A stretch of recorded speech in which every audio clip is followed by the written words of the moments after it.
Последни вести денеска, добро вечер. По два неуспешни обида избрана е компанија која што ќе урива дивоградби, соопшти министерот за транспорт Александар Николовски во вечерашното само интервју. Тој откри дека првите две дивоградби кои што се предмет на уривање се во Скопскиот и во Охридскиот регион. Сега конечно имаме компанија, имаме два готови веќе предмети, комплетно завршени со судски инстанции и така натака.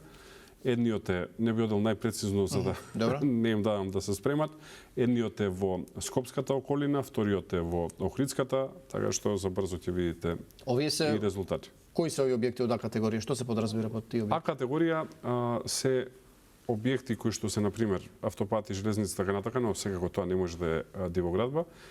Се работи за објекти кои што се, например, комерцијални, се ако кажам директно ќе знаат кои се овие во Скопскиот регион.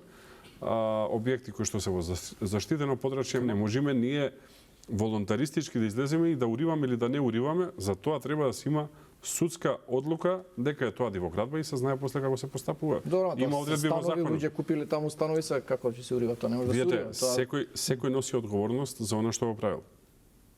Секој. Значи, свесно се прават тие работи. Како вие можете да купите стан да не добијате имотен лист? Како? А не можете да имате имотен лист во дивоградба. Значи, вие не планирате нова легализација, барем данок да плаќаат се, ако не... Оти вака ништо, ни данок ќе плаќаат, ни ќе се уриваат, ништо не ова е мое лично мислење, оставам други да имаат различно мислење. Мислам дека тоа е стимулирање на дополнителни проблеми. 4 куќи во тетовското село Шипковица на падините на Шарпланина се загрозени од свлечиште кое настана поради обилните врнежи од дожд што го зафатија западниот регион, соопшти Центарот за управување со кризи. Преку бројот за итни повици 112 е добиена пријава за настанатото свлечиште кое е во населено место што представува опасност за жителите, каде што директно се загрозени 4 куќи. Активиран е кризниот штаб на општина Тетово, а на терен се излезени лица од ЦУК, СВР Тетово и градежниот инспекторат од општина Тетово. Во моментот се преземаат мерки и се дадени насоки на местното население да го напуштат живеалиштето поради опасност од појавување нови свлечишта, информира од ЦУК. Свлечиште демне и цела населба на водно. По иницијатива на општината Центар, во Центарот за управување со кризи содржа и итен координативен состанок, свикан поради појавеното обрушување на земјиштето. Се бара владата да интервенира на приватен имот. Маја Стојановска. Лизгање на дел од земјиштето на падините на Водно, помеѓу улиците Белградска и Партенија Зоографски, беше причина за итен координативен состанок меѓу директорот на Центарот за управување со кризи Мухамет Али и градоначалникот на општина Центар Горан Герасимовски. Жителите на овој дел од Водно велат дека со години се соочуваат со постепено свлекување на земјиштето по дворовите и стравуваат за нивната безбедност. Зад камерата на Канал 5 жителка сведочи дека нејзината куќа е во континуиран ризик поради подземните води кои циркулираат таму, но и затоа што земјиштето пропаѓа при секои пообилни врнежи. Таа додава дека и покрај нивните барања за изградба на потпорен зид, институционална реакција досега немало. Стравуваат дека ако нешто не се направи, многу брзо може да има и материјална штета.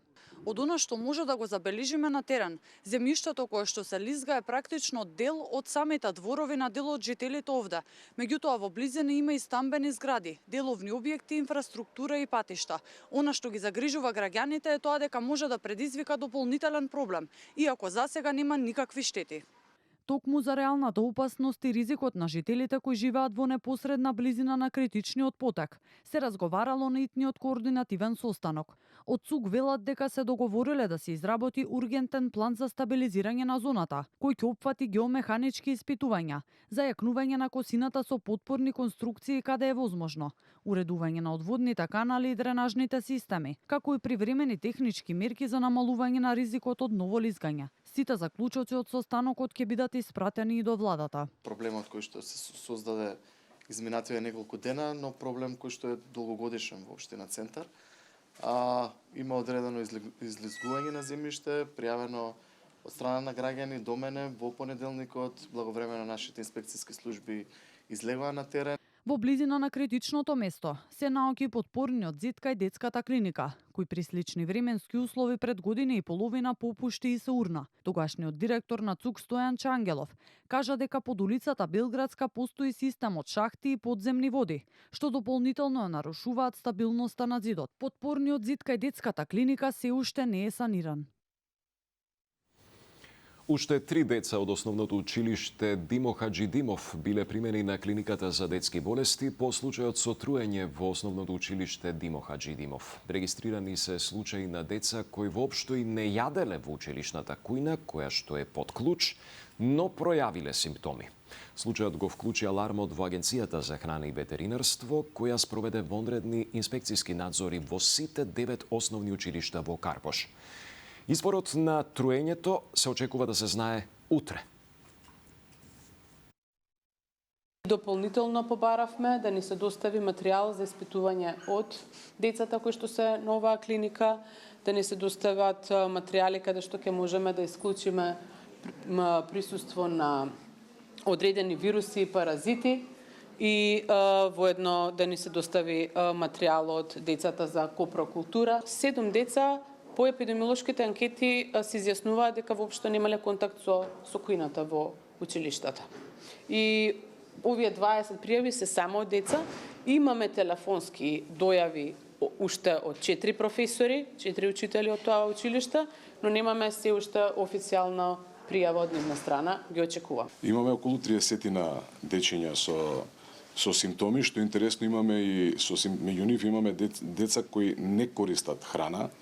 Имаме симптоми кај повозрастните, јас сум 2 дена со некои слични симптоми, така да не се злоупотребува ситуацијата. Поскапа струја за 5%. ЕСМ ја испорача новата цена, односно 65 евра за мегават час. Сега Евана ќе прави пресметка колку ќе чини струјата во однос на 4 блок тарифи. Конечната цена, што ќе ја плаќаат граѓаните од 1 јануари, ќе се знае до крајот на годината. Сандра Спазовска. 65 евра за мегават час е новата цена на струјата која државни електрани како единствени понудувачи ја дале на тендерот на Евана Хоум. Оваа цена е за 3 евра или за речиси 5% повисока од сегашната.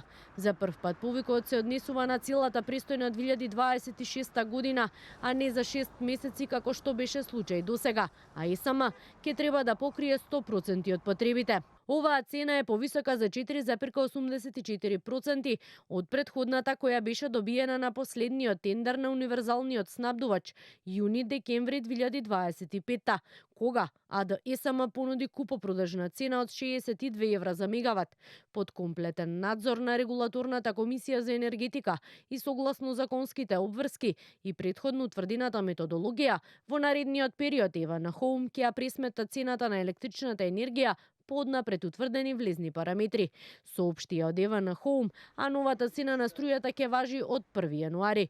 За да се избегне ценовен шок за граѓаните, од владата посочија дека продолжуваат со субвенционирање на цената на струјата за домаќинствата. Бидете сигурни дека водиме грижа за стандардот на граѓаните и продолжуваме и понатаму да ја субвенционираме електричната енергија за сите оние кои што ја добиваат на регулираниот пазар, тоа се домаќинствата.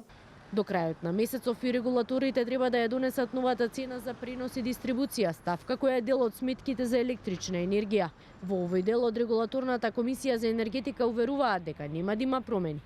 Велат остануваат на ставот дека компаниите мора да работат одговорно и рационално во рамки на она што го имаат. Во истиот период се очекува да се донесе и одлука за цената на парното. Тоа беше се. Пријатна вечер.